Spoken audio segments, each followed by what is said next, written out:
நிஜமாதான் சொல்றியா? ஆமாம்மா, அந்த கர்ப்பிணி பொண்ணு சரசுவ நான் புடவை கடையில வாட்ச் பண்ணிட்டே இருந்தேன். சரியான சந்தர்ப்பத்துக்காக தான் காத்துக்கிட்டு இருந்தேன். ஆனா அவளோட தம்பி அவ கூடவே இருந்ததுனால அவளை என்னால எதுவும் பண்ண முடியல. அப்புறம் அவன் புடவை வாங்கிட்டு அவன் பில் கட்ட போயிட்டான். அவன் அப்படியே படிக்கட்டுக்கிட்ட வந்து இறங்க ஆரம்பிச்சிட்டா. நான் நைஸா அவகிட்ட போய் என் காலை அவகிட்ட விட்டு தடிக்க விட வச்சுட்டேன். அவ படிக்கட்டுல விழுந்து ஓன்னு கதறி அழுதா. கூட்டெல்லாம் கூடிடுச்சு. அவ தம்பிக்காரன் ஓடி வந்தான். வயித்துல பலமா அடிபட்டுருச்சு போல இருக்கு. நான் நைஸா எஸ்கேப் ஆயிட்டேன். உடனே காரை வர வச்சு ஏத்தி ஆஸ்பத்திரிக்கு வேகமா போயிட்டாங்க. சபாஷ், உன் காரியத்தை நீ கரெக்டா தான் பண்ணிருக்க. அம்மா அம்மா அம்மா, நீங்க சொன்ன மாதிரி புடவை கடை பக்கத்துல இருக்கிற ஹாஸ்பிட்டல்ல வெயிட் பண்ணேன். அந்த சங்கரு சரசுவை பதட்டமா கொண்டு வந்து அட்மிட் பண்ணான். நான் அங்க இருந்த நர்ஸு கிட்ட நைஸா பேசி என்ன ஏதுன்னு விசாரிச்சு பார்த்தமா. சரசு படியில இருந்து விழுந்ததுல வயித்துல பலமா அடிபட்டுருச்சான். வயித்துல இருக்கிற குழந்தைக்கு எக்ஸ்ரே எடுத்து பார்த்தாங்களாம். தலையில லேசா கிராக் விழுந்திருக்காமா. ரொம்ப ஆபத்தா இருக்கு, பொழைக்கிறதே கஷ்டம்னு சொன்னாங்க. உடனே ஆபரேஷன் பண்ணணும்னு டாக்டர் சொல்லிட்டாராமா.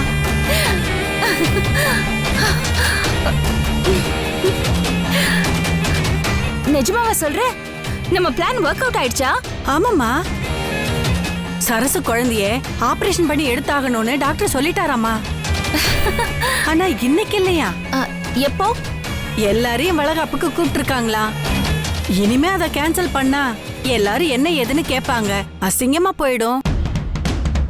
அதனால வழக்கம் போல வளகாப்ப வச்சுக்கிட்டு ஃபங்க்ஷன் முடிஞ்ச உடனே குழந்தைய கலைக்கிறதா சங்கரும் சரசும் பேசிக்கிட்டாங்கம்மா.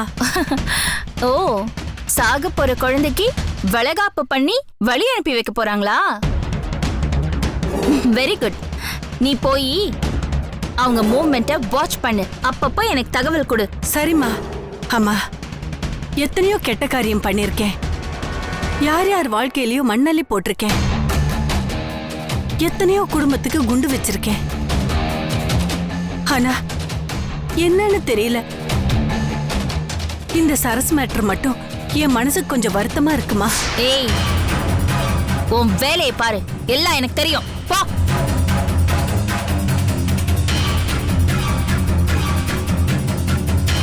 அம்மா, நான் வர்றேம்மா.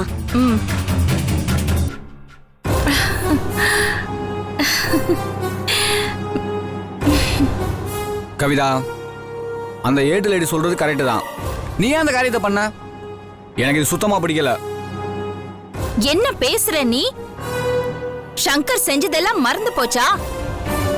அன்னைக்கு ஒரு நாள் பைக்ல ஸ்பீடா வந்து உன்னை ஆக்சிடென்ட் பண்ற மாதிரி வந்து மயக்கம் அடைய வச்சு நீ செத்துட்டேன்னு என்ன பதற வச்சானே. இப்ப ரீசெண்டா சுப்பு சும்மா நம்ம வீட்டுக்கு வந்து பேசிக்கிட்டு இருந்தாரு. ஒரு நிமிஷத்துக்குள்ள அவரை வெளியில அனுப்பணும், அப்படி இல்லைன்னா உன் அண்ணனோட 2 கையும் வெட்டிடுவேன்னு மிரட்டிட்டு போனா. பயந்து போய் நானே என் கையால சுப்புவை பிடிச்சு வெளியில தள்ளி விட்டேன். உனக்கு ஒரு போன் பண்றதுக்கு கூட எனக்கு டைம் கொடுக்கல. என்ன சொல்ற? அப்படி எதுவுமே நடக்கல. என்னை யாரும் பிடிக்கவும் இல்ல, என் கையை வெட்ட முயற்சி பண்ணவும் இல்ல. அதான் எனக்கு இன்னும் ஆத்திரமா வருது. ஒரு பொய்ய சொல்லி அந்த பொய் நிஜமா இல்லையான்னு விசாரிக்கிறதுக்கு கூட டைம் கொடுக்காம நான் ரொம்ப மதிக்கிற சுப்புவை ஏன் கையாலேயே வெளியில தள்ள வச்சான் பாரு. அன்னைக்கு வச்சே நான் சேலஞ்ச். நான் பதற மாதிரி நீ கதறவ, உன்னை கதற வைக்கிறேன்னு நான் சேலஞ்ச் பண்ண. இன்னைக்குதான் அது நடந்திருக்கு. நான் இப்ப சந்தோஷமா இருக்கேன். கவிதா, நீ பேசாம இரு. நான் ஒரு போலீஸ்காரி, அவன் ஒரு சாதாரணமான ஆளு. அவன் என்னையே 60 செகண்டுக்குள்ள நடுங்கி ஆட வச்சிட்டான். அவனை எப்படி நான் சும்மா விடுறது? இப்ப அழுதான்ல, இப்ப கதர்னான்ல, கதற வச்சேன்ல. இப்ப புரியும் அவனுக்கு காக்கி சட்டை கவிதா யாருன்னு. அதான் எனக்கு வேணும். இது பத்தாத அவனுக்கு. என் கால்ல விழுந்து இன்னும் அவனை கதற வெப்ப. நீ 1000 தான் காரணம் சொன்னாலும் நீ நேரடியா மோதிருக்க வேண்டியது அந்த சங்கர் கூட தானே. அதான் உனக்கு கெத்து. ஆனா இன்னும் பிறக்காத ஒரு குழந்தை மேல உலகத்தையே பார்க்காத பச்சை மண்ணு மேல போய் பகைய வச்சிருக்கிய. அத போய் கொண்டு இருக்கிய. நீ செஞ்சது பெரிய தப்பு கவிதா. நானும் கெட்டவன் தான். திவ்யா அடையிறதுக்காக பல ரூட்டு போட்டவன் தான். ஆனா உன் அளவுக்கு ஒன்றும் மோசம் இல்லை. நீ செஞ்சது பெரிய தப்பு கவிதா. எனக்கு அட்வைஸ் பண்ணாத. போய் உன் வேலையை பாரு. அந்த சங்கரையும் சரசுவையும் இப்படிதான் பழி வாங்கணும். நீ செய்யறது எனக்கு சுத்தமா பிடிக்கல.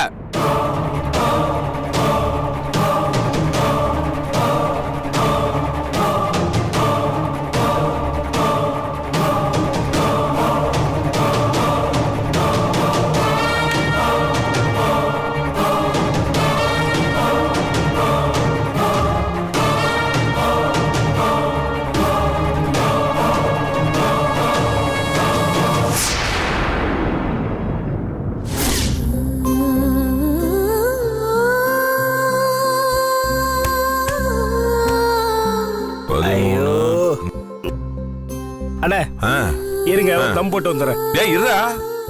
ஏண்டா கடை ஓனர் நானு என்கிட்ட ஒரு இலை மறைவா காய் மறைவா சொல்லாம என்கிட்டயே தம் அடிச்சிட்டு வரேன்னு சொல்லுவேன். என்ன தைரியம் இருக்கணும் உனக்கு? கொஞ்சம் கூட மரியாதை இல்ல.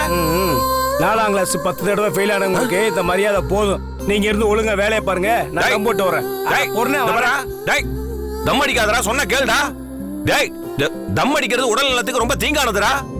அப்புறம் என் பேர் முகேஷ், எனக்கு வயது 22. நான் 12 வருஷமா தம் அடிச்சுக்கிட்டு இருந்தேன். அதனாலதான் இப்படி ஆயி போயிடுச்சுன்னு சொல்ல வேண்டியிருக்குடா.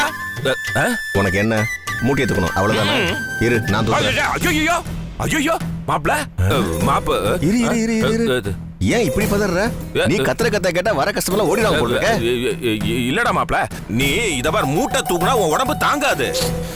ஏன் மாமா, நான் நல்லா தானே இருக்கேன். இதுக்கு முன்னாடி நான் தான் மூட்டை தூக்கிட்டு இருந்தேன். அதெல்லாம் அப்போ. ஏன் இப்ப என்ன? இப்போ திவ்யா என்ன சொன்னுச்சு? மூட்டை எல்லாம் தூக்க கூடாது, நீ கல்லாவுல தான் உட்காரணும்னு சொன்னுச்சுல்ல. நீ மூட்டை தூக்கி தேவையில்லாம எனக்கு கெட்ட பேரை கிரியேட் பண்ற. போ போய் கல்லாவுல உட்காரு. நீ போய் கல்லாவுல உட்காரு மாப்ள. கல்லாவுல உட்காரு. நான் பாத்துக்க மாட்டேன் அந்த வேலையெல்லாம்.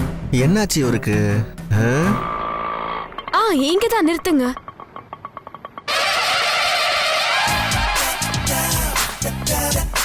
ஐயோ மாமா, அவ திரும்பியும் வந்துட்டா.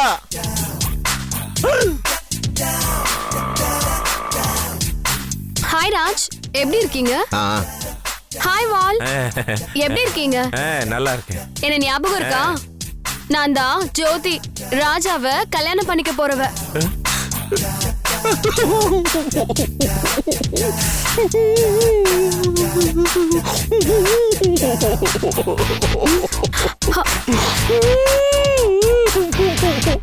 Wall? Mr. Wall, what happened?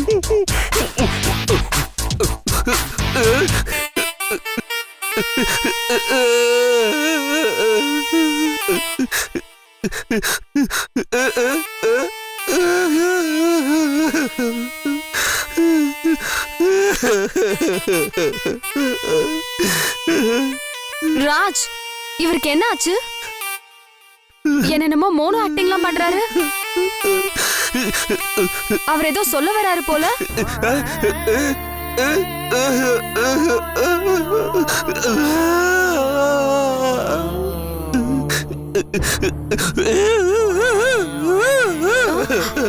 நான் ஓடணுமா? என்ன டான்ஸ் ஆடணுமா?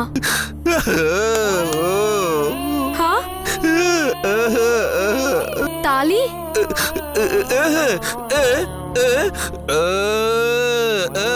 தாலி? காக்காவா? ஓ, தாலிய காக்கா தூக்கிட்டு போயிடுமா?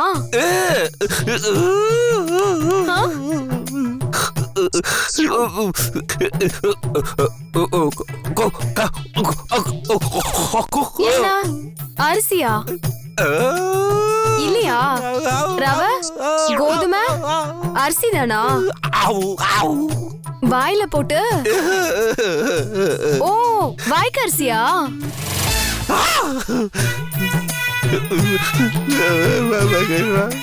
ராஜ் என்னமோ சொல்ல வராரு. ஏன் பேச மாட்டேங்கிறாரு? இன்னைக்கு என்ன மௌனம் வருதுமா?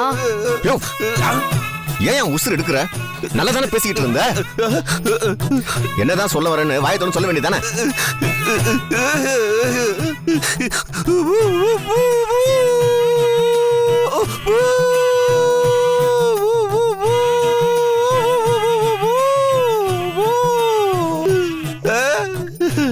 ராஜ், இந்த விட கண்டுபிடிக்கிற போட்டியில காலேஜ்ல நான் நிறைய மெடல்லாம் வாங்கியிருக்கேன்.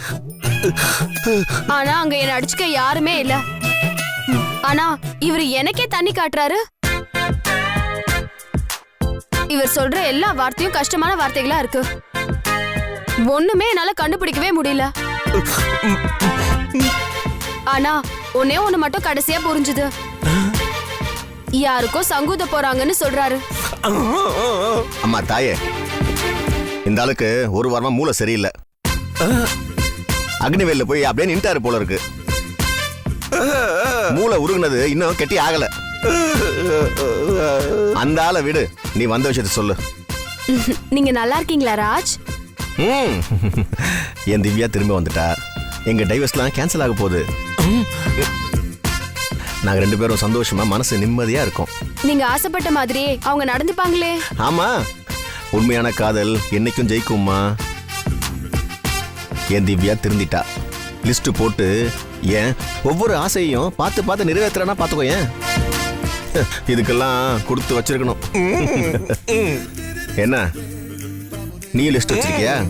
உன் தொல்லை தாங்க முடியலையே.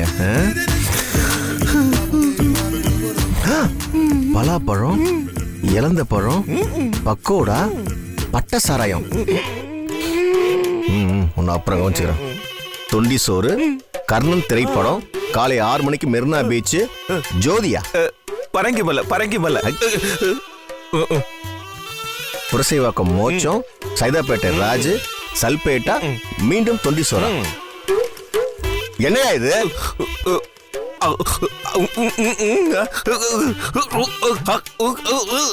புரியல. அதெல்லாம் உங்க ஆசையா? ஒன்னொன்னா அவர் நிறைவேற்ற போறாரா? ஏற்கனவே அங்க ஒருத்தி லிஸ்ட் வச்சுட்டு டார்ச்சர் பண்ணிட்டு இருக்கா. இங்க நீயா? விடுங்க ராஜ், அதுக்கு தான் நான் வந்திருக்கேன்ல. உங்க கூட கொஞ்சம் பேசணும். என் கூட கொஞ்சம் வர முடியுமா? அம்மா தாயே, இவங்க ஒரு தினசம் டார்ச்சர் பண்ணா நீ வேற ஒரு தினசம் டார்ச்சர் பண்ணுவியே. நான் டார்ச்சர் பண்ண வரல ராஜ். இந்த டார்ச்சர்லாம் ஏன் உங்களுக்கு நடக்குதுன்னு எனக்கு நல்லா தெரியும். நான் உங்களை காப்பாத்த வந்திருக்கேன். அப்படின்னா இப்ப என் கூட வந்தீங்கன்னா எல்லா பிரச்சனைக்கும் விளக்கம் தெரியும். வாங்க ராஜ், வாங்க ராஜ், வாங்க வாங்க.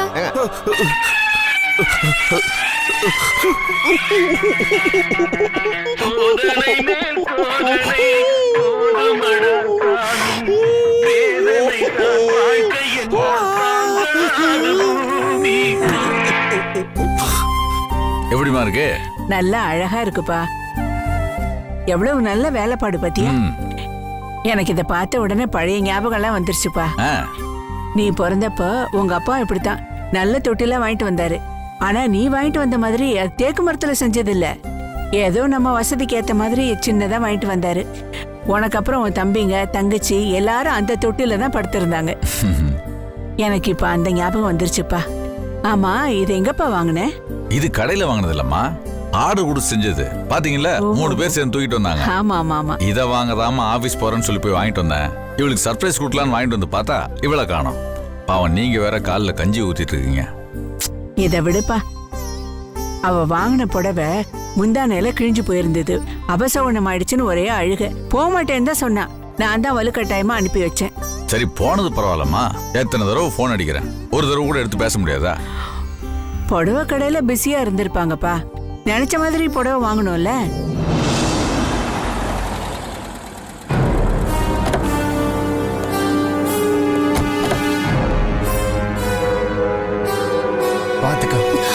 பாத்துருங்க.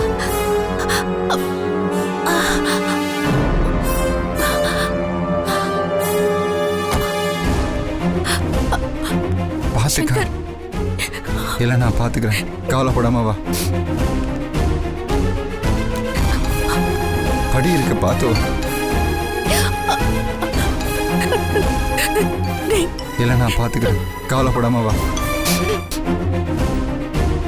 ஏன்பா, தொட்டிலு இந்த பொம்மைங்க இதெல்லாம் வாங்கிட்டு வந்தது எனக்கே இன்ப அதிர்ச்சியா இருக்குப்பா. குழந்தை மேல உனக்கு அவ்வளோ பாசமா? இருக்காதம்மா, அது என் வாரிசு, என் ரத்த சம்பந்தம். இத்தனை நாள் வாழ்ந்த வாழ்க்கைக்கு பலனா கிடைச்ச பொக்கிஷம் அம்மா. ஒரு மனுஷன் வாழ்ந்த வாழ்க்கைக்கு ஆதாரம்மா. பிறக்க போற குழந்தை ஆனா பொண்ணான்னு கூட தெரியாது.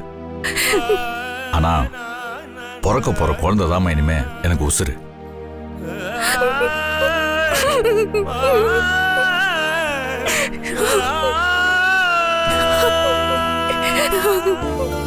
அக்கா,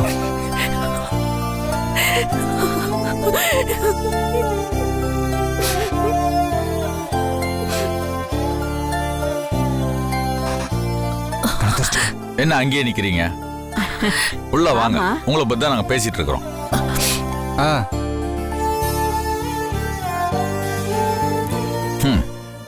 ஒரு புடவை எடுத்துட்டு வர்றதுக்கு இவ்வளவு நேரமா? இல்ல மாமா, பார்த்து செலக்ட் பண்ண டைம் ஆயிடுச்சு. ஏன்பா புடவை கிடைச்சதா?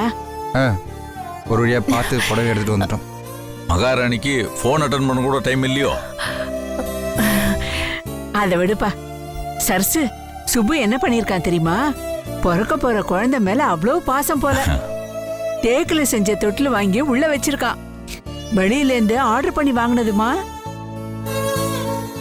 ஆமா, ஒரு வாரத்துக்கு முன்னால ஆர்டர் கொடுத்தது. கரெக்டா ஆபீஸ் கிளம்பும் போது போன் பண்ணி வந்து எடுத்துட்டு போங்கன்னா, சரி எடுத்துட்டு வந்து உனக்கு சர்ப்ரைஸ் கொடுக்கலான்னு பார்த்தா உங்களை காணோம். அதுதான் ஒரு சின்ன ஏமாற்றம்.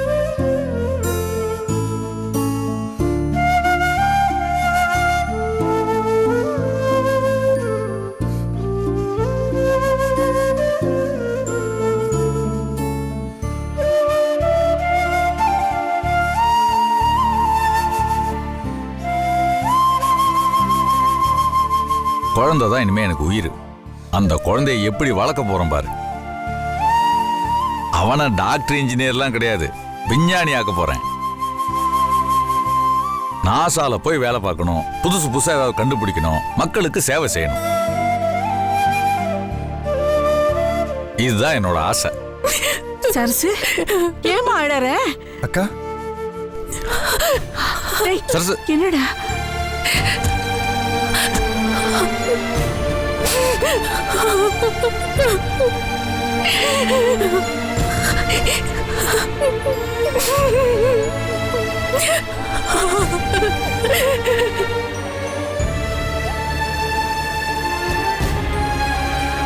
என்னாச்சு சங்கர்? ஏன் அழுதுட்டு போறா? நான் குழந்தை மேல வச்ச பாசம் பிடிக்கலையா? இல்ல அவன் எதிர்காலத்தை பத்தி பேசுனது பிடிக்கலையா?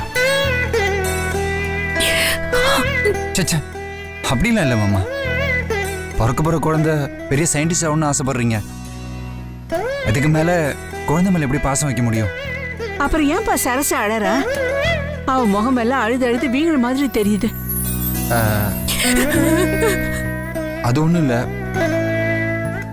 புடவை கடைக்கு புடவை மாத்த போனோம்ல, அதுல கொஞ்சம் வாக்குவாதம் ஆயிடுச்சு. அந்த புடவை ஓனர் எனக்கு தெரிஞ்சவர் தான். அது இருந்தாலும் அதை மாற்ற மாட்டேன்னு சொன்னோன்னே எனக்கு கொஞ்சம் கோவம் வந்துடுச்சு. கொஞ்சம் அப்படி இப்படின்னு பிரச்சனை ஆயிடுச்சு, வேற ஒன்றும் இல்லை. அதான் அதை நினச்சி ஃபீல் பண்ணுற போல இருக்கு. சென்டிமெண்ட்டாக அழற போல இருக்கு. ஆமாம்பா, இப்ப எல்லாம் எது சொன்னாலும் அழ ஆரம்பிச்சிடுற. இல்லம்மா, இது வேற ஏதோ பிரச்சனை. இல்லை இல்லை, அப்படிலாம் ஒன்றும் இல்லை மாமா. அது ஃபர்ஸ்ட் வாங்கிட்டு வந்த புடவை அக்காவுக்கு ரொம்ப பிடிச்சிருந்தது. அது கிழிஞ்சிடுச்சுன்னு ரொம்ப ஃபீல் பண்ணுறா போல இருக்கு. அது மட்டும் இல்லாமல் இப்போ போய் அத்தையோட காலில் கஞ்சி கொட்டிடுச்சுல்ல, அதான் அதான் அபசகுணமாக நினைக்கிறேன். வேற ஒன்றும் இல்லை.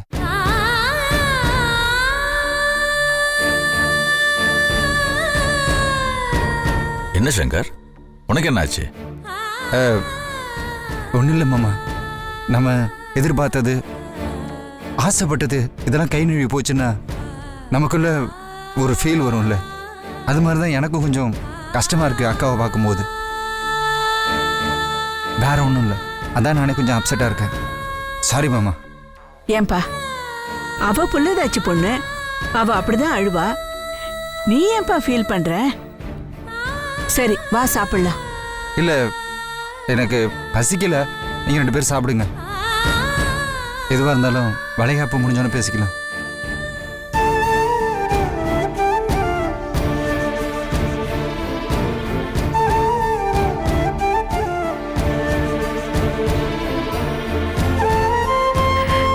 சரி